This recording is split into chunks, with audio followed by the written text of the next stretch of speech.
65,000 years ago, the world was loud. Not loud with machines or cities, but loud with life. The wind moved freely across open plains. Rivers ran wide and strong. Animals migrated in endless waves. And humans, still few, still fragile, followed the rhythms of the land, unaware that everything they knew was about to collapse. Back then, humans were not masters of the earth. They were survivors. Small groups moved slowly across Africa, Asia, and parts of the Middle East. They lived close to the ground, listened carefully to the sky, and watched animals the way future humans would read books. Fire was precious. Knowledge was passed through stories, gestures, and memory. And yet, something was already wrong. The elders felt it first. They noticed that seasons were shifting in strange ways. Rains came late, or not at all. Familiar animal paths changed direction. Birds arrived early, then vanished. The stars, trusted guides in the night, did not rise where they used to. At first, no one panicked. The earth had always changed, but this change felt different. In one small human group near a vast inland lake, a young hunter named Kara stood at the water's edge, staring at cracked mud where fish once swam. The lake had shrunk faster than anyone remembered. "It will return," another hunter said, but Kara wasn't sure. That night, the air felt heavy. Fires burned lower than usual. Smoke refused to rise straight, curling back toward the ground as if pressed down by something unseen. The elders whispered among themselves. "This happened before," one said quietly. When someone asked, "No one knows," the elder replied. "Only that it almost ended us. Across the world, in places that would one day be called Australia, India, and Southeast Asia.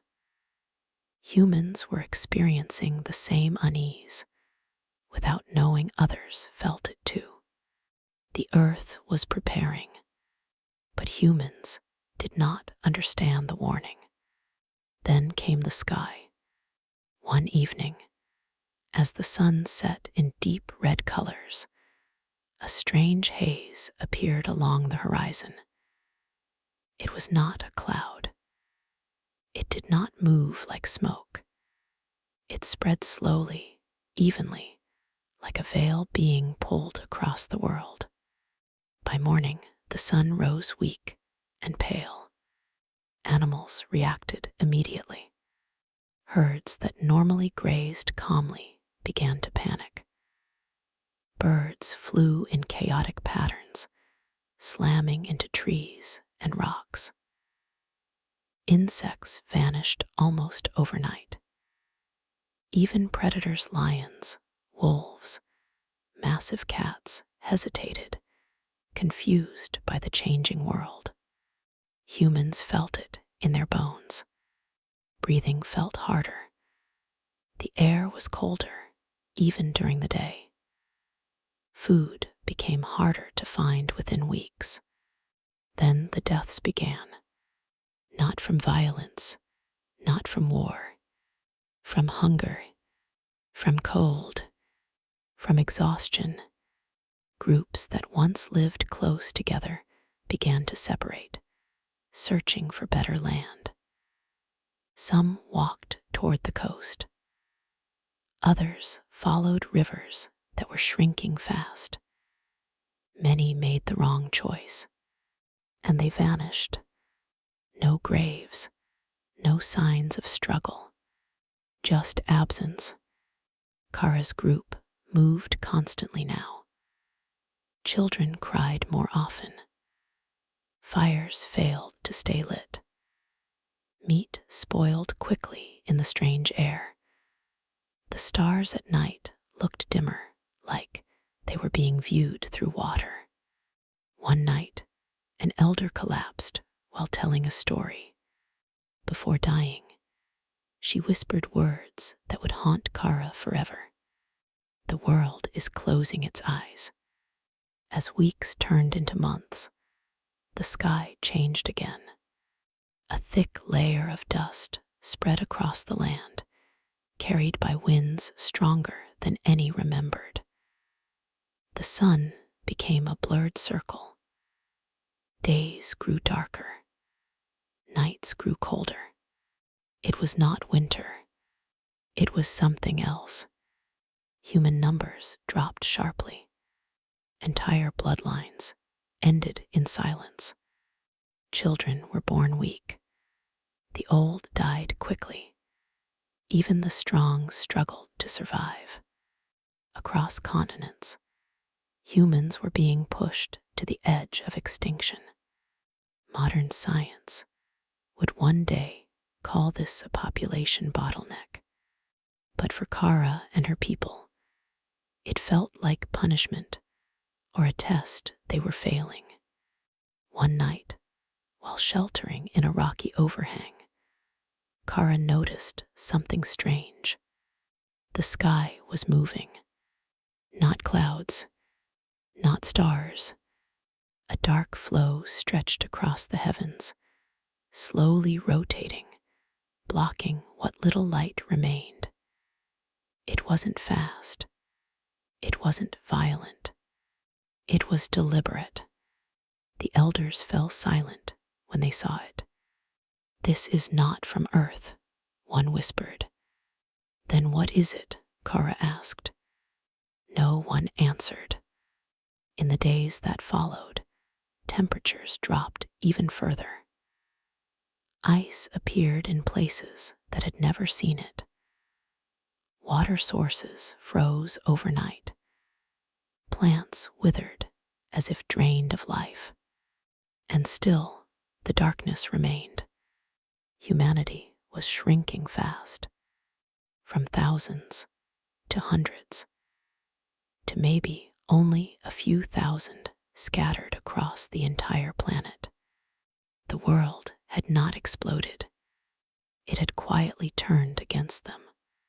Kara realized something terrifying. Humans were not meant to win this. They were meant to endure it or disappear.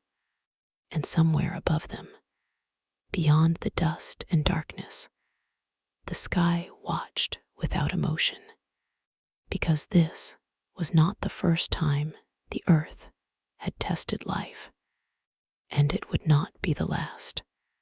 The darkness did not lift.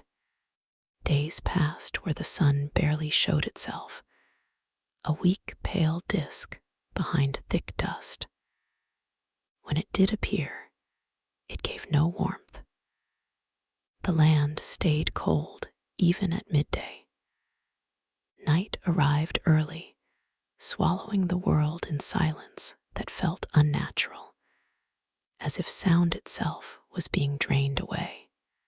Kara's group moved again, and then again. They followed a river that once ran wide and loud. Now it crawled slowly between banks of frozen mud. Fish floated dead near the surface. The smell of decay mixed with cold air burned the lungs. "We are walking toward death," one man said quietly. "No," an elder replied. "We are walking away from it." But no one truly knew which direction was safe. Far away, beyond Kara's world, the same struggle was happening.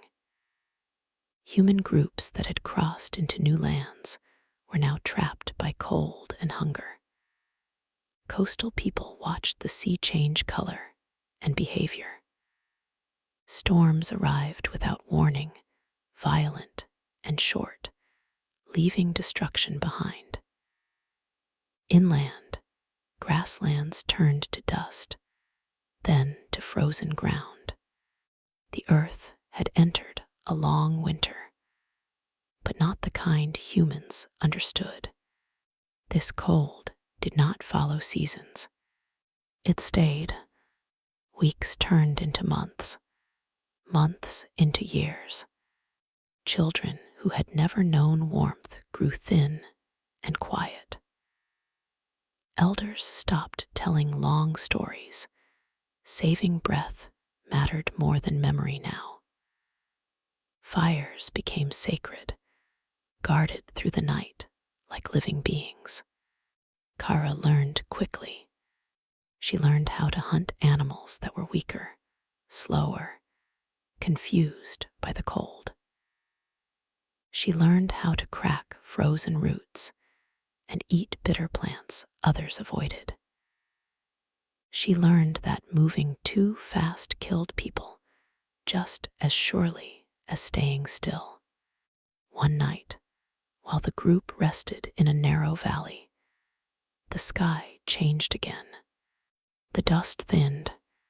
For the first time in many moons, stars appeared clearly, sharp, bright, and unfamiliar. Kara stared upward. The stars were wrong. Constellations her people had followed for generations were twisted, stretched, shifted slightly out of place. The elders whispered urgently. "The sky has moved," one said. "No," another replied. "The world has." A low sound rolled across the valley, deep and distant. Not thunder, not wind, something heavier. The ground vibrated faintly. Animals reacted instantly. Horses bolted. Birds exploded from the trees. Even insects, few as they were scattered wildly. Then the sound stopped. Silence returned, thicker than before. That night, Kara dreamed. She dreamed of standing on a frozen plain beneath a black sky. Above her, a massive shadow drifted slowly, its edges blurring like smoke. It did not attack. It did not speak. It simply passed overhead. When she woke, frost coated her hair and skin. Others were already awake, whispering nervously. "I dreamed the same thing," a woman said. "So did I," another whispered. Fear spread quickly. Dreams were not random to these people. Dreams were messages. The elders gathered at dawn. One spoke softly but firmly. "The world is sick," he said. "And when the world is sick, it tries to heal." Kara listened closely. "Heal by killing us." The elder looked at her with tired eyes. "Heal by removing what does not belong." That idea cut deep. Humans had always believed they were part of the world. Now the world itself seemed to disagree. Food became almost impossible to find. The group split into smaller units to survive. Kara went with 6 others, moving south toward warmer lands spoken of in old stories. The journey was brutal. Cold winds sliced through animal skins. Snow fell unexpectedly, even in regions that should have been warm. Rivers froze solid, forcing dangerous crossings. One man slipped and broke his leg. They could not carry him. No one said goodbye. By the end of the second year of darkness, Kara's group was down to 4. They found signs of other humans, abandoned shelters, fire pits cold for years, bones stripped clean. In some places, symbols were carved into stone, spirals, lines, shapes pointing upward, warnings or memories. One evening, they reached a high ridge overlooking a vast plain. Kara stopped. Below them, the land was dead. No trees, no animals, no movement. Just frozen emptiness stretching to the horizon. "We can't cross that," someone whispered, but turning back meant death. As night fell, the sky cleared completely. What Kara saw made her breath catch. A massive dark band stretched across the stars, rotating slowly like a river of shadow. It was wider than the moon, darker than night, swallowing starlight as it passed. It was beautiful and terrifying. One of the group dropped to their knees. The sky is eating itself. Kara felt something different. Recognition. This was not chaos. This was order, cold, distant, uncaring order. The earth was resetting, removing excess, correcting imbalance, and humans were almost being removed with it. That night, Kara made a decision. They would not wander blindly anymore. They would follow the signs left behind, the spirals, the carvings, the places where others had tried to warn the future. Because somewhere she felt it, someone before them had survived this once, and survival meant knowledge. As the long winter tightened its grip on the world, humanity stood at the edge of disappearance, and only a few would learn the truth in time. The carvings led Kara away from open land and into stone. At first, they were faint, shallow spirals etched into boulders, lines pointing downward, handprints pressed into rock, as if someone had tried to leave a piece of themselves behind. As Kara followed them, the markings grew clearer, deeper, more deliberate. "These are not prayers," she said quietly. "They are instructions." The others nodded. Hunger had stripped away doubt. Only purpose remained. The path ended at the base of a broken hill. From a distance, it looked natural. But up close, the stone was wrong, too smooth in places, too sharply cut in others. Wind howled across the slope, but near the ground it was strangely calm. Kara brushed away snow and ash from a narrow opening. A cave. No, something more than a cave. Inside, the air was warmer. Not warm like summer, but alive. Smoke stains marked the ceiling.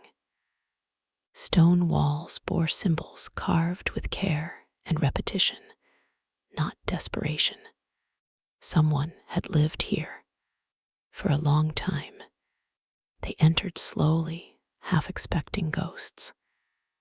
Instead, they found evidence of planning.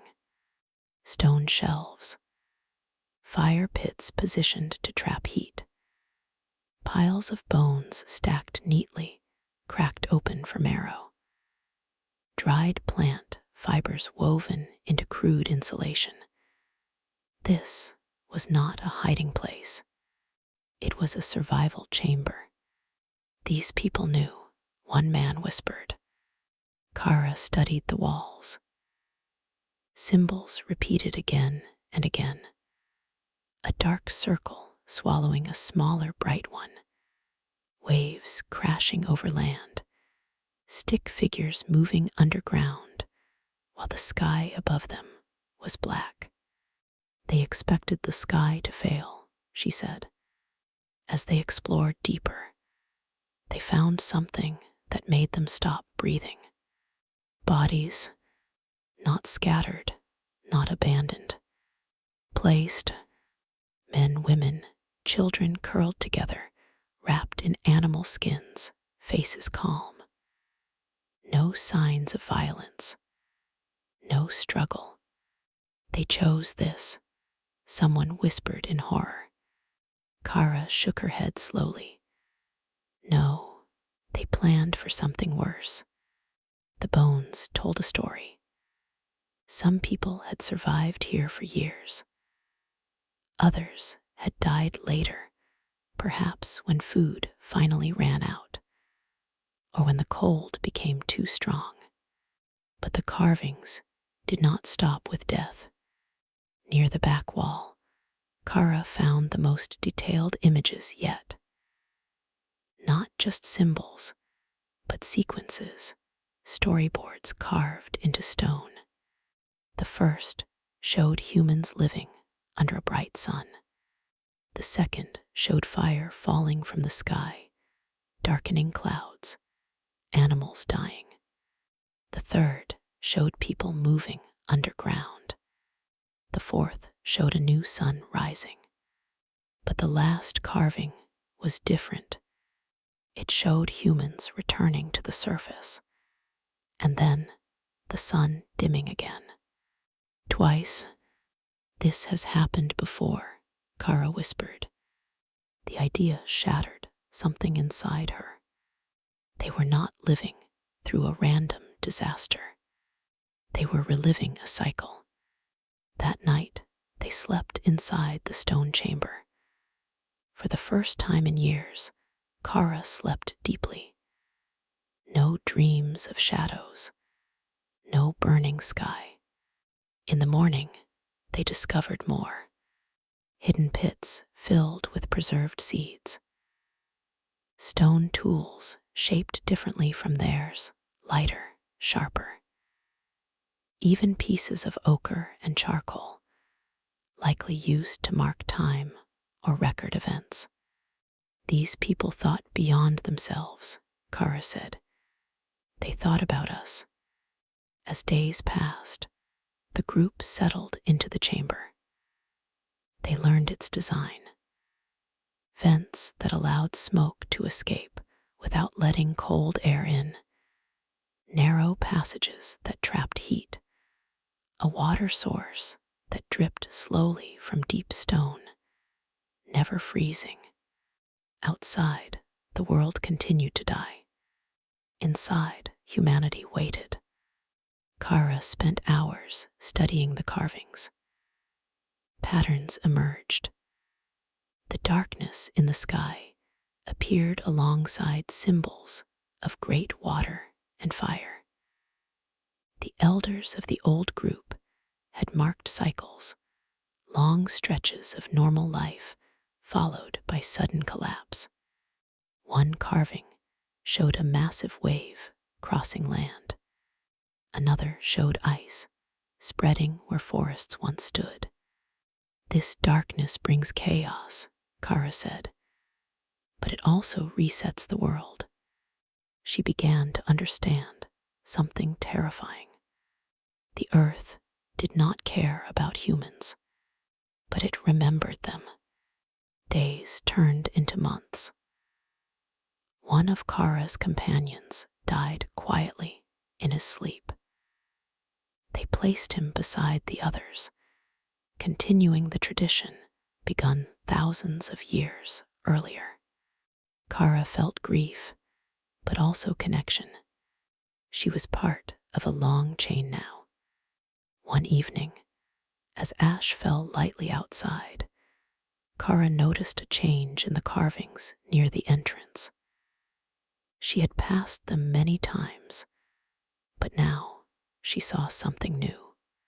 A final symbol, a human figure standing beneath a bright sun, but holding a dark circle in their hands. Control or warning. They believed survival wasn't enough, Kara said aloud. They believed understanding mattered. That night, the ground shook again, stronger this time. Dust fell from the ceiling. The vents howled as pressure shifted in the air. The sky outside changed color. For the first time since the darkness began, the horizon glowed faintly orange. Hope stirred, but the carvings warned clearly. This was not the end. This was only the pause. The true test would come when the world seemed safe again, when humans forgot what the sky was capable of. Kara traced the final carving with her fingers. "We won't forget," she whispered. Above them, the sky slowly began to change, and far beyond Kara's world, forces older than humanity continued their silent work, reshaping climate, light, and life itself. Humanity had almost vanished once. It would come close again, and survival would depend not on strength, but memory. The light came back slowly. At first, it was only a thin silver line on the horizon, appearing for a short time each day before fading again. Kara stood at the cave entrance every morning, watching it grow stronger, wider, warmer. The sky was still strange. Colors looked washed out, as if the world had lost something it could not get back. The sun felt distant, weaker, but alive. The long winter was ending. Outside, the land began to change, but not as it had been before. Snow melted unevenly, turning valleys into swamps and rivers into violent floods. Ice that had gripped the earth for years released suddenly, crushing anything in its path. The cave trembled more often now, small earthquakes rippling through the ground like aftershocks of a dying storm. Kara led the group cautiously outside. The air smelled different, sharp, metallic, unfamiliar. Plants returned first, but they were not the same. Some grew fast and tall with thin stalks, collapsing easily. Others spread low and wide, choking the ground. Animals followed, but many were smaller, thinner, nervous. "This land is learning again," Kara said, "but it has forgotten what it was." They traveled carefully, marking their path back to the stone shelter.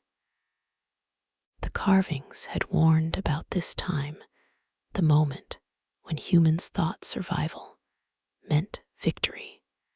But victory was fragile. One day, they found another group of humans.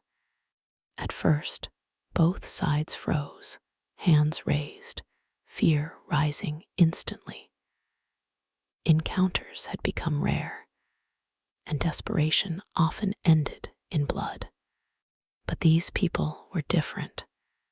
They carried tools Kara had never seen, thin stone blades set into wooden handles, baskets woven tightly enough to carry seeds, clothing layered for warmth and movement. Most shocking of all, they had numbers: children, elders, strength. They spoke a different language, but symbols carved into stone bridged the gap. When Kara traced a spiral in the dirt, their leader's eyes widened. "You know," the woman said slowly, using gestures and broken sounds. "You remember." They traveled together for a time, sharing stories through signs, drawings, and gestures. Kara learned that this group had survived near the sea, but the sea itself had turned against them. The water rose fast, the woman explained, drawing waves climbing land. Then fell, then froze. Many died. Sea levels had shifted violently. Lands that once fed thousands were now gone beneath the water. New coastlines formed overnight. The earth had not simply returned to normal, it had rearranged itself. One night, as they camped beneath a clearer sky, Kara noticed something else. The stars had moved again, not just slightly, significantly. Constellations used to track seasons were unreliable now. Old paths through land no longer matched the sky above them. Time itself felt broken. The elders of both groups gathered. Through shared symbols, they pieced together a terrifying truth. This darkness had lasted generations. Children born under black skies were now elders watching the sun return. The world that existed before was already myth. This is the second world, Kara said quietly, but the carvings had shown more. This was not the final one. As food became more abundant, old habits returned quickly. Some began storing excess. Others claimed territory. Small arguments grew into threats. Fear had kept humanity united. Comfort was beginning to divide it. Kara tried to warn them. She showed the carvings, the symbols of repeating darkness, the cycles. Some listened, most didn't. The sky is clear, one man said. The cold is gone. You are afraid of shadows. Kara felt a familiar dread. This, too, had happened before. She left the group quietly one morning, returning to the stone chamber alone. Inside, she added something new. Using charcoal and stone, she carved her own symbols. She recorded the darkness, the cold, the wrong light, the returning sun, the shifting stars, and finally, she carved a message not for her people, but for those far in the future. The world can reset without warning. Survival is not victory. Memory is. As years passed, humanity spread again. Populations grew, stories shortened, fear faded, but the earth continued to change. Climate patterns shifted. Seasons grew unpredictable. Storms returned stronger than before. Volcanic mountains awakened. Kara aged, watching a world that felt alive, but unstable. On her final journey, she climbed a high ridge and looked out across land reshaped by water and ice. Forests had returned, but different ones. Animals thrived, but new kinds. Humans had survived, barely, and somewhere above, forces far beyond human control continued to move, quiet, patient, cyclical. The sky had gone dark once. It would do so again. The only question was whether anyone would remember why. Generations passed, and the memory thinned. Kara's carvings remained hidden in stone, protected by earth and time, while humans spread across the changed world. Camps became villages. Villages became networks. Children grew up hearing stories of the long cold. but they were told as legends, not warnings. Firelight replaced fear. People learned again how to track seasons, how to grow food, how to follow animals. But the sky was no longer trusted the way it once was. Elders watched it carefully, noticing patterns others ignored. The world felt unstable, like a resting animal that could wake suddenly. In some regions, rain fell without pattern. In others, drought lasted years. Rivers changed direction. Forests burned unexpectedly, then returned thicker than before. Humans adapted, but adaptation came with cost. Groups that grew too large exhausted land quickly. Competition increased. Conflicts over food and territory erupted more often.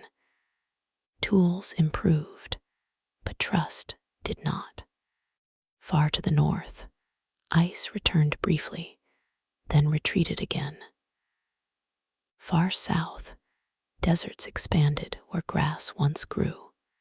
Humanity had survived the darkness, but it was scattered, fragile, and few. If the earth had turned colder again, most would not have survived.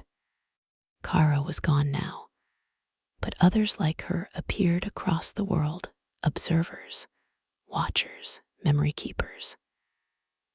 They marked stones, painted caves, stacked bones in careful patterns.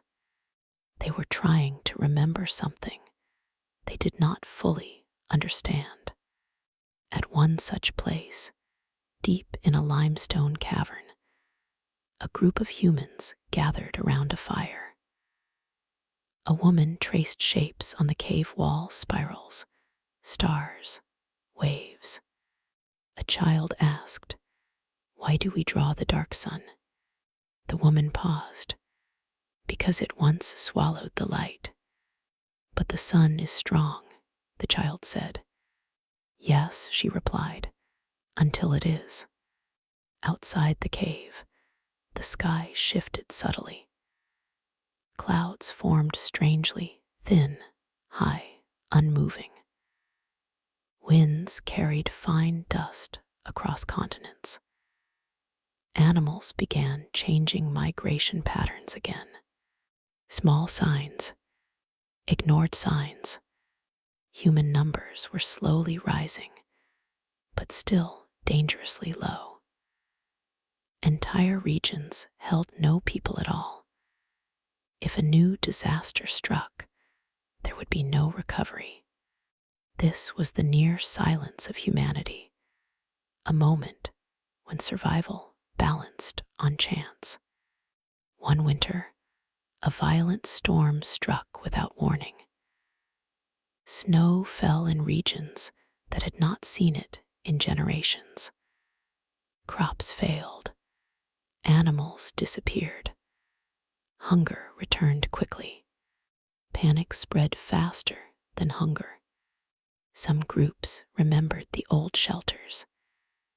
They moved underground, following symbols carved long ago. Others fought over remaining resources. Most did not survive. In the aftermath, human populations dropped again, this time not from cosmic darkness, but from forgetting how close extinction had come. Those who lived learned something crucial. The world was not stable. It was conditional. Survival required humility. In the centuries that followed, humans slowly rebuilt again. But this time, something was different. They began watching the sky. They tracked stars carefully, noticing long-term changes. They recorded unusual weather patterns.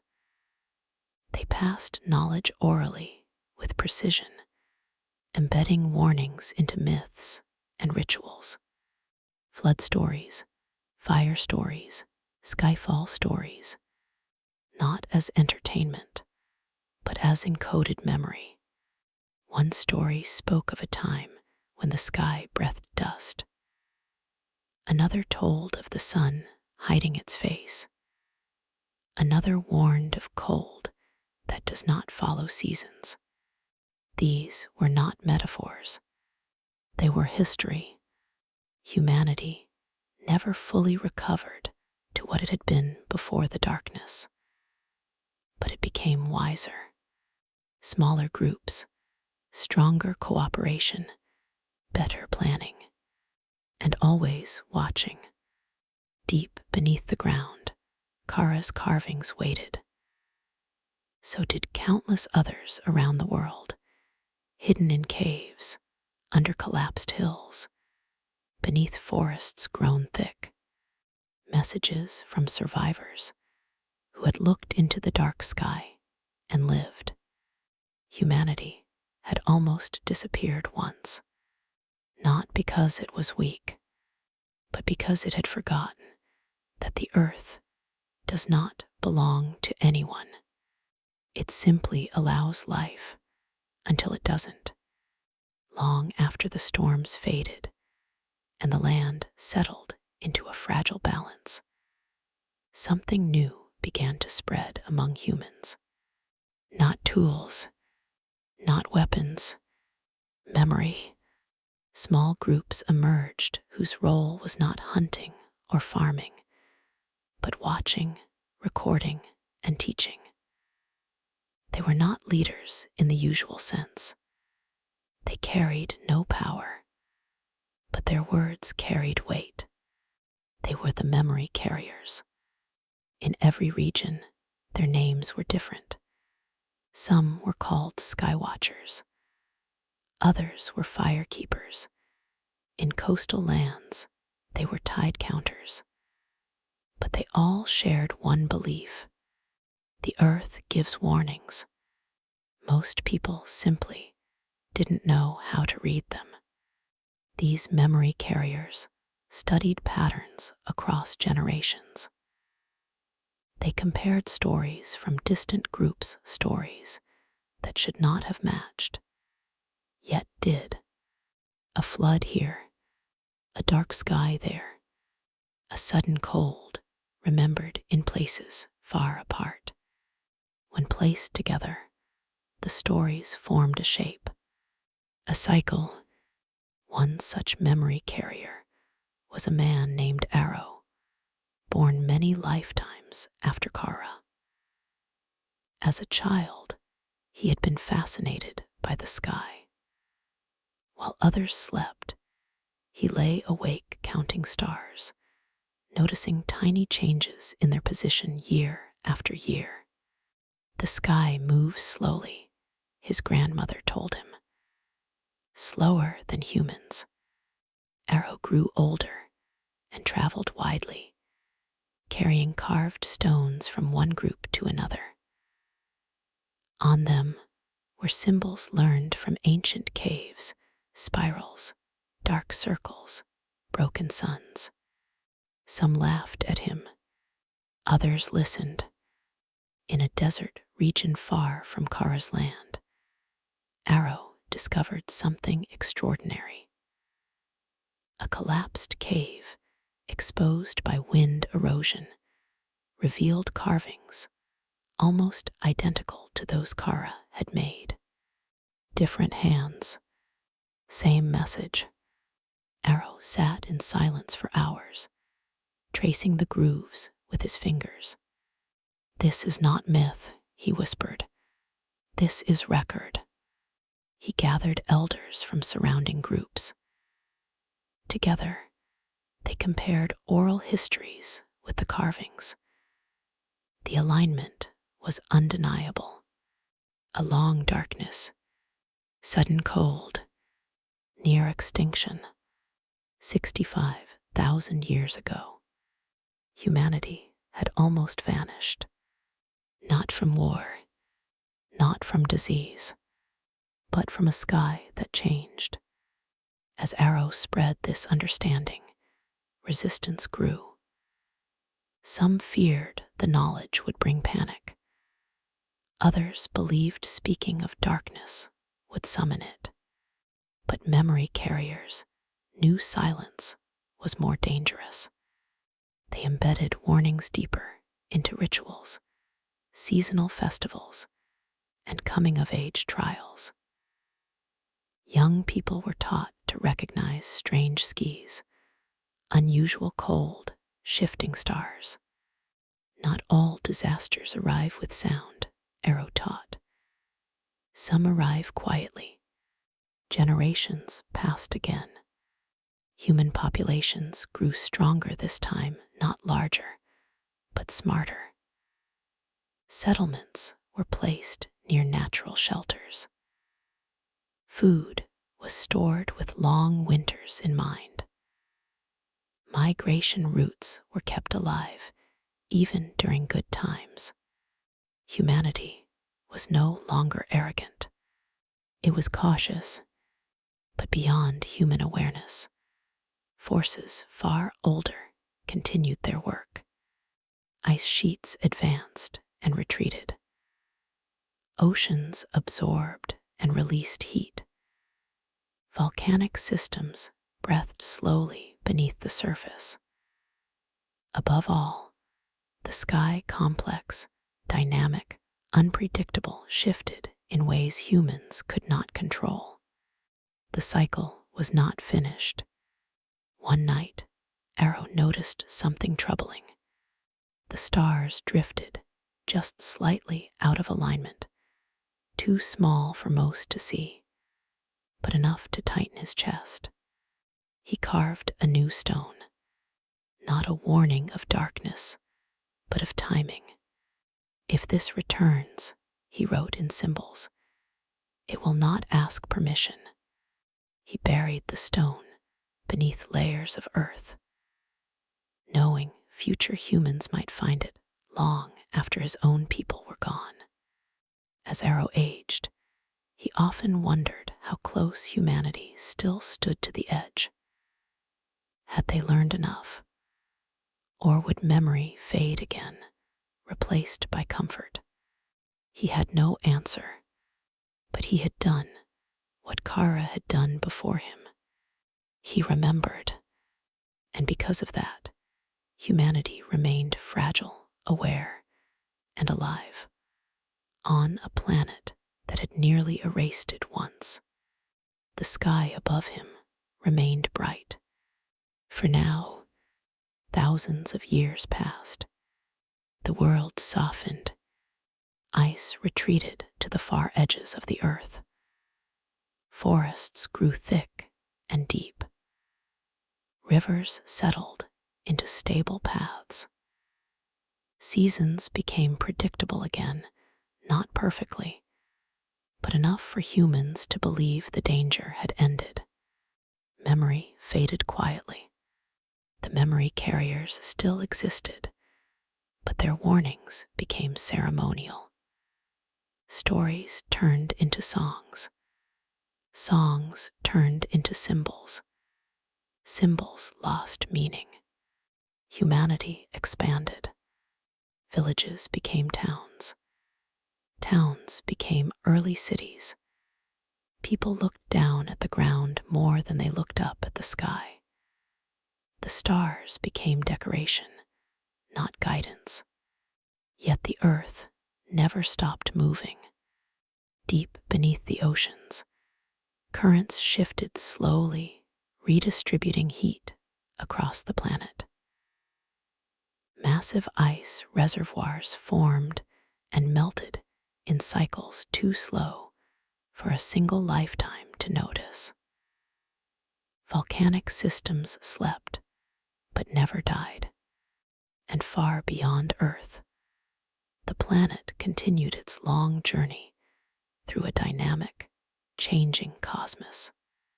The near extinction of humanity, 65,000 years ago, left scars, but also lessons.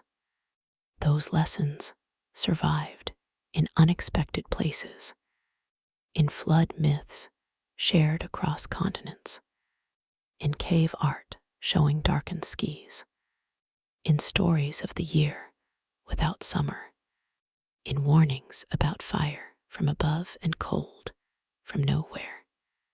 Modern humans would one day call these myths, but myths were simply memory compressed into story. At some point, humans would rediscover the signs, ice core records showing sudden temperature drops, genetic bottlenecks revealing how few humans survived, layers of ash and dust marking ancient atmospheric chaos. Science would confirm what survivors once carved into stone.